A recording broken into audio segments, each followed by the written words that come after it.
Hello दोस्तों, स्वागत है आपका अपने यूट्यूब चैनल अंश एजुकेशन एकेडमी में। आज हम चर्चा करेंगे राष्ट्रीय शिक्षा नीति नेशनल एजुकेशन पॉलिसी 2020। इसकी खास बातें विस्तार में हम देखेंगे। क्या बीएड कॉलेज बंद होंगे या नहीं, इंटरव्यू होगा या नहीं, शिक्षक बनना कठिन है या आसान, इन सारे प्रश्नों को हम आगे वीडियो में डिस्कस करेंगे। चलिए स्टार्ट करते हैं। इसरो के पूर्व प्रमुख के शिक्षा नीति कमेटी का अध्यक्ष बनाया गया था। इन्होंने पिछले साल एमएचआरडी मंत्रालय के प्रमुख प्रकाश जावड़ेकर को अपनी एक रिपोर्ट, एक प्रारूप, एक मसौदा पेश किया था, जिसमें उन्होंने ये बातें लिखी थी। चलिए हम इसको पढ़ लेते हैं। हमने एक ऐसी नीति निर्मित करने की कोशिश की है जो हमारी समझ में शैक्षिक परिदृश्य को परिवर्तित कर देगी, ताकि हम युवाओं को वर्तमान और भावी चुनौतियों का सामना करने के लिए तैयार कर सकें। यह एक ऐसी यात्रा रही है जिसमें हर सदस्य ने वैयक्तिक और सामूहिक रूप से हमारे देश के व्यापक शैक्षिक परिदृश्य के विभिन्न आयामों को शामिल करने की कोशिश की है। यह नीति सभी की पहुंच, क्षमता, गुणवत्ता, वहनीयता एवं जवाबदेही जैसे मार्गदर्शी उद्देश्यों पर आधारित है। पूर्व प्राथमिक से लेकर उच्च शिक्षा तक हमने इस क्षेत्र को एक अविच्छिन्न निरंतरता में देखा है और साथ ही व्यापक परिदृश्य के इससे जुड़े अन्य क्षेत्रों को भी इसमें शामिल किया है। आगे देखेंगे। प्रधानमंत्री नरेंद्र मोदी की अध्यक्षता में मंत्रिमंडल द्वारा राष्ट्रीय शिक्षा नीति को 29 जुलाई 2020 को मंजूरी मिली। यह नीति राष्ट्रीय शिक्षा नीति 1986 का स्थान लेगी। 34 साल बाद नई राष्ट्रीय शिक्षा नीति लागू हुई है। इसरो के पूर्व चीफ के कस्तूरी रंजन की अध्यक्षता वाले पैनल ने तैयार किया है इसका मसौदा।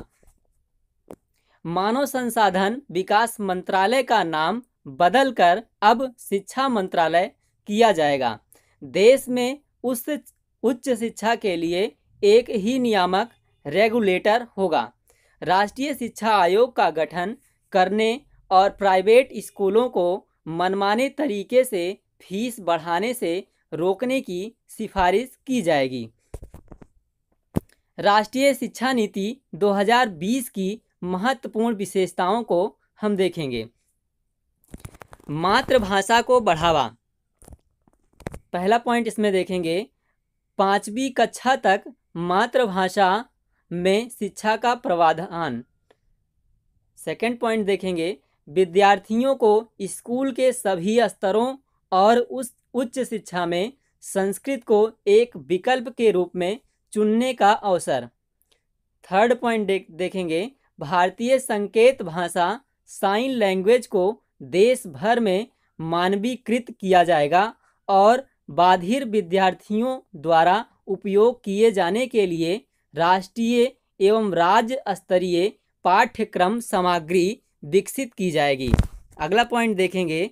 पाली फारसी को बढ़ावा देने के लिए राष्ट्रीय संस्थान भारतीय अनुवाद और व्याख्या संस्थान की स्थापना करेगा। आगे देखेंगे। 2030 तक स्कूली शिक्षा में 100% सकल नामांकन अनुपात। फर्स्ट पॉइंट देखेंगे इसमें। वर्ष 2030 तक स्कूली शिक्षा में 100% सकल नामांकन अनुपात ग्रॉस एनरोलमेंट रेशियो GER के साथ माध्यमिक स्तर तक एजुकेशन फॉर ऑल का लक्ष्य रखा गया है। सेकंड पॉइंट देखेंगे इसमें। सकल नामांकन अनुपात JER प्रदेश अथवा देश में स्कूली उम्र के कुल बच्चों और स्कूल में प्रवेश लेने वाले बच्चों का अनुपात। नवीन शिक्षा केंद्रों की स्थापना। इसमें फर्स्ट पॉइंट देखेंगे, शिक्षा से दूर रह रहे 2 करोड़ बच्चों को दोबारा मुख्य धारा में शामिल करने की योजना। सेकंड पॉइंट देखेंगे, इसमें स्कूल के बुनियादी ढांचे का विकास और नवीन शिक्षा केंद्रों की स्थापना पर जोर। स्कूल पाठ्यक्रम में बदलाव किया गया है। पहला पॉइंट देखेंगे, इसमें स्कूल पाठ्यक्रम के 10+2 ढांचे की जगह 5+3+3+4 का नया पाठ्यक्रम ढांचा लागू होगा। यह ढांचा क्रमशः 3 से 8 वर्ष, 8 से 11 वर्ष, 11 से 14 वर्ष और 14 से 18 वर्ष की उम्र के बच्चों के लिए होगा। इसे समझने के लिए हम 4 भागों में बांट कर देख सकते हैं। फाउंडेशन स्टेज, 3 से 8 वर्ष तक के बच्चे कवर। पहले 3 वर्ष के बच्चे आंगनवाड़ी एवं प्री स्कूलिंग शिक्षा लेंगे। अगले 2 वर्ष स्कूल में कक्षा 1 व 2 में पढ़ेंगे। प्रीपेटरी स्टेज या सेकंड स्टेज हम बोल सकते हैं, 8 से 11 वर्ष तक के बच्चे कवर, कक्षा 3 से 5 तक की शिक्षा लेंगे। मिडिल स्टेज, इसमें फर्स्ट पॉइंट देखेंगे, 11 से 14 वर्ष तक के बच्चे कवर। सेकंड पॉइंट देखेंगे, कक्षा 6 से 8 तक की शिक्षा लेंगे। सेकेंडरी स्टेज, फर्स्ट पॉइंट देखेंगे, 14 से 18 वर्ष तक के बच्चे कवर। सेकंड पॉइंट देखेंगे, कक्षा 9 से 12 तक की शिक्षा लेंगे। अगला पॉइंट देखेंगे, आसान होगी 10वीं और 12वीं की बोर्ड परीक्षाएं। पहला पॉइंट देखेंगे, इसमें परीक्षाएं 2 बार कराने तथा वस्तुनिष्ठ और व्याख्यात्मक 2 भागों में आयोजित करने का सुझाव दिया गया है। विद्यार्थियों द्वारा रटे हुए सवालों पर बोर्ड परीक्षा का दारोमदार अब नहीं होगा। वार्षिक सेमेस्टर और मॉड्यूलर बोर्ड परीक्षाओं के मॉडल पर जोर दिया गया है। बीएड कोर्स के बारे में जानेंगे। पहला पॉइंट, जो विद्यार्थी 12वीं के बाद बीएड करना चाहता है वे 4 वर्ष का इंटीग्रेटेड बीएड कोर्स कर सकेंगे। स्नातक के बाद 2 वर्ष का बीएड, जबकि परास्नातक उम्मीदवार के लिए 1 वर्ष का बीएड कोर्स होगा। एमफिल की समाप्ति, 4 वर्ष का डिग्री प्रोग्राम, फिर एमए और उसके बाद बिना एमफिल के सीधा पीएचडी कर सकेंगे। राष्ट्रीय पाठ्यचर्या और शैक्षणिक ढांचा, इसमें पॉइंट देखेंगे, एनसीईआरटी द्वारा 8 वर्ष की आयु तक के बच्चों के लिए एक राष्ट्रीय पाठ्यक्रम और शैक्षणिक ढांचा विकसित करने पर बल दिया गया है। बुनियादी साक्षरता और संख्यात्मक ज्ञान प्राप्त करना, इसमें पॉइंट देखेंगे, वर्ष 2025 तक 3री कक्षा तक विद्यार्थियों के लिए सार्वभौमिक बुनियादी साक्षरता। स्कूल के पाठ्यक्रम और अध्यापन कला में सुधार, इसमें पहला पॉइंट देखेंगे, 21वीं सदी के प्रमुख कौशल या व्यवहारिक जानकारियों से विद्यार्थियों का समग्र विकास। इसमें सेकंड पॉइंट देखेंगे, विद्यार्थियों को पसंदीदा विषय चुनने के लिए कई विकल्प दिए जाएंगे।